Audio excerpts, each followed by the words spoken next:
प्यारे बच्चों, आज हम कक्षा 7 में एक्सरसाइज 1.2 के सवाल हल करेंगे। पहला सवाल है, निम्नलिखित गुणनफलों को ज्ञात करो। पहला कौन सा गुणनफल है? 3 गुना -1 -1 गुना 225 -21 गुना -30 -316 गुना -1 -15 गुना 0 गुना -18 -12 गुना -11 गुना 10 9 गुना -3 -6 -18 गुना -5 गुना -4 -1 गुना -2 गुना -3 गुना 4 -3 गुना -6 गुना -2 गुना -1। तो देखिए बेटा, गुणनफल कैसे ज्ञात करते हैं। अगर हमारी दोनों संख्याएं प्लस की हैं तो गुना हमेशा प्लस में आएगी, और यदि हमारी एक संख्या प्लस की है और एक माइनस की है तो उनको गुना करेंगे तो उत्तर हमारा माइनस में आएगा। और यदि हमारी दोनों संख्याएं माइनस की हैं तो जब हम उनको गुना करेंगे तो उत्तर हमारा हमेशा प्लस का आएगा। यानी कि एक संख्या अगर ऋणात्मक है, एक धनात्मक है, एक नेगेटिव एक पॉजिटिव है तो आंसर नेगेटिव आएगा। अगर दोनों पॉजिटिव हैं तो आंसर पॉजिटिव आएगा। अगर दोनों नेगेटिव हैं तो आंसर पॉजिटिव आएगा। तो देखिए, हम शुरू करते हैं हमारा ए पार्ट। ए पार्ट है बेटा 3 गुना -1। अब देखिए, यहाँ पे मेरे पास एक संख्या प्लस की है और एक माइनस की है। इनको हम गुना करेंगे तो हमारा आंसर माइनस में आएगा। 3 को 1 से गुना करेंगे 3 तो माइनस। अब इसके बाद बी पार्ट, -1 गुना 225। अब इसमें भी वही सिचुएशन है कि एक प्लस की है और एक माइनस की है, तो गुना करेंगे तो आंसर हमारा माइनस में आएगा। 1 से गुना करेंगे तो 225 ही रहेगा। इसके बाद सी पार्ट, तो आंसर कितना है इसका? -225 -225। इसके बाद तीसरे पार्ट में देखो आप, -21 -21 गुना -30। अब देखो, दोनों अंक माइनस के हैं, तो अभी मैंने आपको बताया जब दोनों अंक माइनस के होंगे तो गुना करने से उनकी गुना प्लस की आएगी। उनका ये आंसर है वो हमेशा प्लस में आएगा। 21 को किस से गुना करेंगे? 30 से, तो बेटा 630 प्लस का आएगा मेरा उत्तर। डी पार्ट, डी पार्ट में है -316 गुना -1।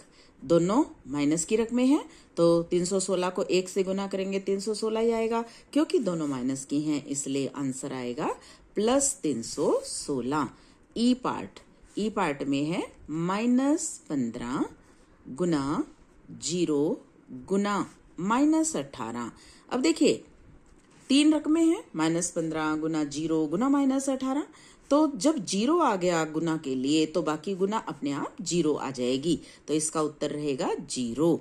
0 के साथ गुना किसी भी रकम को करेंगे तो वो 0 आएगा। इसके बाद एफ पार्ट देखो, -12 गुना -11 गुना 10। अब देखो, 3 रकमें हैं, 2 माइनस की रकम है और एक प्लस की है, तो 2 माइनस की रकमों को हम गुना करेंगे तो प्लस आ जाएगा। और पहले इनकी गुना करेंगे और फिर उस गुना को किससे गुना करेंगे? हम 10 से गुना करेंगे। अब हम 12 और 11 की, -12 और -11 की गुना करते हैं तो वो हमारी 132 आएगी। और फिर किससे गुना करनी है? 10 से। 10 से गुना करेंगे तो 1320, 1320। एफ के बाद हमारा जी पार्ट, जी पार्ट है 9 गुना -3 गुना -6। अब इसमें फिर वही 2 माइनस की रकमें हैं, 2 माइनस की रकमों को हम गुना करेंगे तो प्लस की बन जाएगी, तो ये बन जाएगा 9 गुना 6 तिया 18। 18 को हम 9 से गुना करेंगे, 18 निम्मे 162। जी पार्ट हो गया मेरा। अब एच पार्ट, एच पार्ट है -18 गुना -5 गुना -4। अब देखो इसमें मेरे पास 3 अंक हैं और तीनों के ही माइनस के अंक हैं। तो देखो 2 माइनस के अंकों को गुना करेंगे तो प्लस का अंक आएगा और फिर प्लस के अंक को माइनस के अंक से गुना करेंगे तो माइनस आएगा। इसका मतलब जो हमारा आंसर है वो माइनस का ही आएगा। पहले मैं इन दोनों को गुना करूंगी। 18 की गुना हम किससे करेंगे? 5 से। 18 पंजे 90। 90 किसका आएगा? प्लस का। और इसकी गुना हमें किससे करनी है?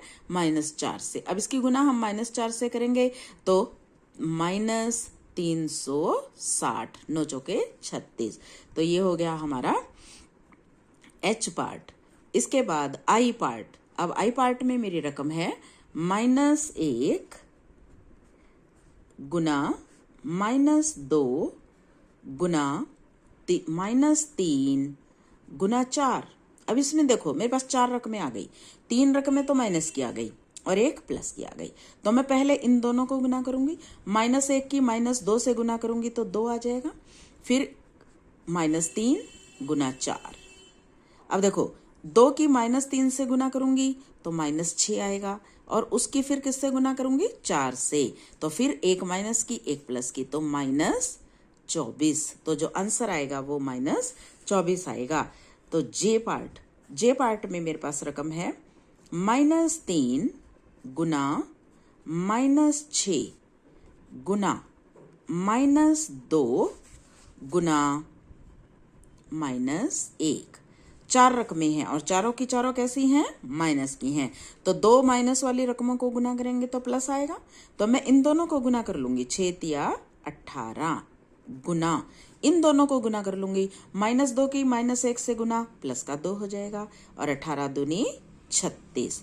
तो ये थे गुना के सवाल कि अगर हम 2 प्लस वाली रकमों को गुना करते हैं तो प्लस आता है और 1 प्लस और 1 माइनस वाली रकम को गुना करते हैं तो माइनस आता है, और यदि दोनों माइनस वाली रकमों को हम गुना करते हैं तो हमेशा प्लस आता है। तो बेटा ये सवाल था। और अब इसके बाद दूसरा सवाल देखो। निम्नलिखित को सत्यापित कीजिए। निम्नलिखित को सत्यापित कीजिए। किसको सत्यापित करें? 18 गुना 7 जमा -3 बराबर 18 गुना 7 जमा 18 गुना -3। ये क्या सत्यापित करवाना चाहता है कि जो इसका लेफ्ट हैंड साइड है, यानी कि जो इसका बायां पक्ष है वो राइट हैंड साइड दाएं पक्ष के बराबर है, यानी कि दोनों का उत्तर बराबर है तो सत्यापित हो जाएगा और उत्तर बराबर नहीं है तो सत्यापित नहीं होगा। तो इसलिए हम पहले ए पार्ट को हल करेंगे। देखिए ए पार्ट क्या है? 18 गुना 7 जमा -3। तो देखो मैं क्या लिखूंगी इसको? 18 गुना 7 -3, ब्रैकेट हटाऊंगी तो माइनस आ जाएगा ये।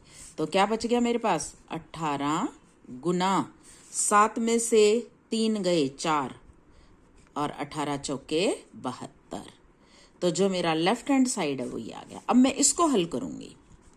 इसको हल करूंगी तो क्या आएगा? 18 गुना 7 प्लस 18 गुना -3। चलो अब 18 को मैं किससे गुना करूंगी? पहले 7 से। 18 को 7 से गुना करूंगी तो मेरे पास 126 आएगा। ठीक है। और 18 को मैं 3 से -3 से गुना करूंगी तो बेटा -54 आएगा। अभी मैंने आपको बताया था कि एक प्लस की रकम है और एक माइनस की, तो गुना करने के बाद माइनस आएगा।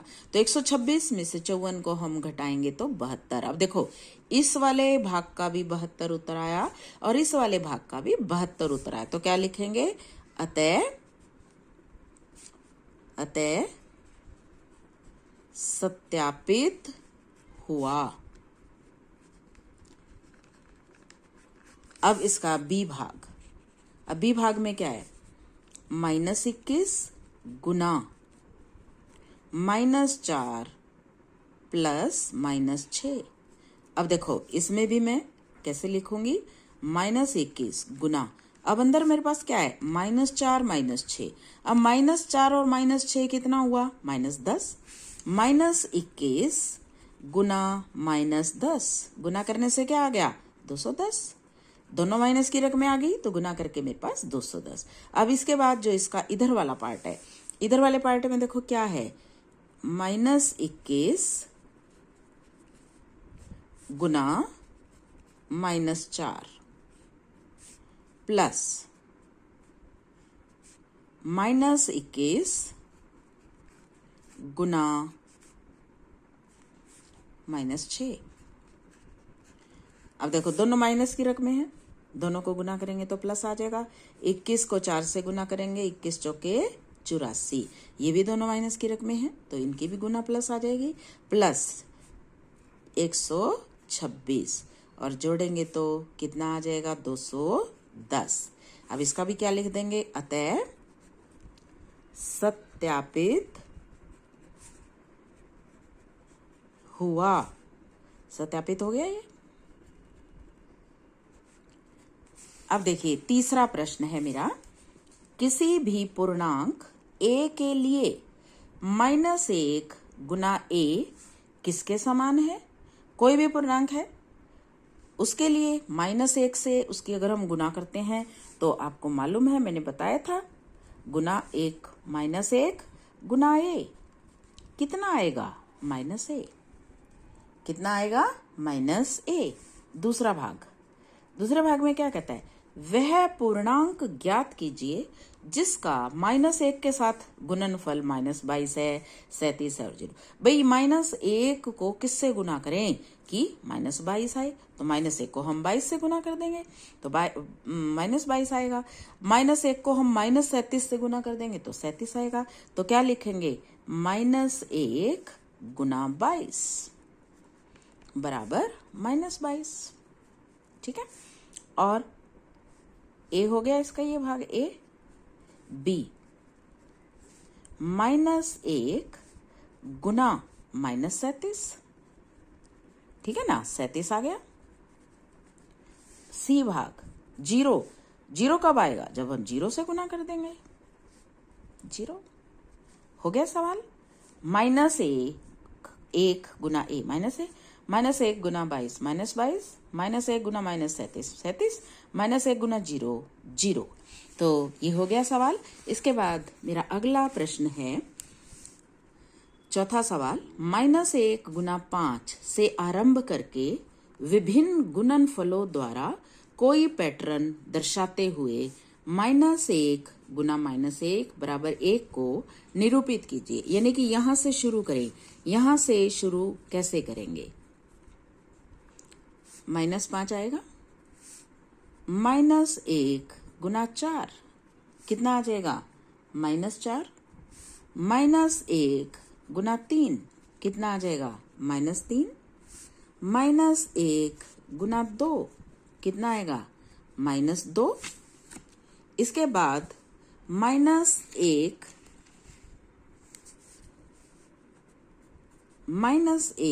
गुना 1 -1 -1 गुना 0 -1 गुना -1 कितना आ जाएगा, 1।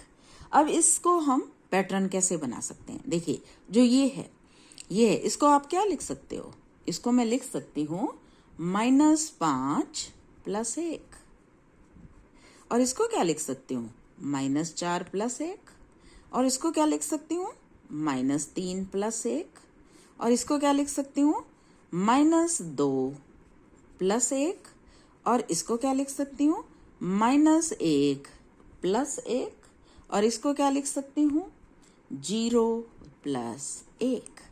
तो बेटा ये था हमारा क्वेश्चन नंबर 4, पैटर्न -1 गुना 5 से आरंभ करके विभिन्न गुणनफलों द्वारा कोई पैटर्न दर्शाते हुए -1 गुना -1 बराबर 1 को निरूपित कीजिए। तो मैंने इसका पैटर्न ये बना लिया। 5 से हमने शुरू किया है। -1 गुना 5 -5, -1 गुना 4 -4, -1 गुना 3 -3, -1 गुना 2 -2, -1 गुना 1 -1, -1 गुना 0 0, -1 गुना -1 0। अब इस पैटर्न को हम ऐसे भी लिख सकते हैं। तो बेटा ये थे हमारी प्रश्नावली 1.2 के सवाल। मुझे उम्मीद है आपको समझ में आ गए होंगे। तो बेटा कल हम नई प्रश्नावली के सवाल हल करेंगे। तब तक के लिए अपना ध्यान रखिए। Thank you so much. Have a nice day.